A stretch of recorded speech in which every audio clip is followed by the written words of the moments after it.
Hi అండి. ఈరోజు మన 21 డే ఎక్సర్సైజ్ ఛాలెంజ్‌లో 11థ్ డే. మార్నింగే లేచి ఫ్రెష్ అయ్యి, హాట్ వాటర్ తాగి, డ్రై ఫ్రూట్స్ తినేసి డైరెక్ట్‌గా వంట స్టార్ట్ చేసేసానండి. ఈరోజు బ్రేక్‌ఫాస్ట్ వచ్చేసి పునుగులు, టమాటా చట్నీ.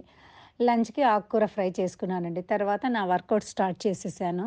పెరిగే వేగమే తగిలే మేఘమే అసలే ఆగదు ఈ పరుగే ఒకటే గమ్యమే దారులు వేరులే పయనమే నీ పనిలే అలలే పుడుతూ మొదలే మలుపు కుదుపు నీదే ఆ అద్దమే చూపెను బ్రతుకులలో తీరే ఆ వైపరే తుడిచే కారే కన్నీరే మాటే వినదుక వేగం దిగదుక వేగం. ఇలా పాటలు వింటూ ఈరోజు వర్కౌట్స్‌ని నేను కంప్లీట్ చేసేసుకున్నానండి. నెక్స్ట్ మరి మీరే కంప్లీట్ చేసేసుకొని కామెంట్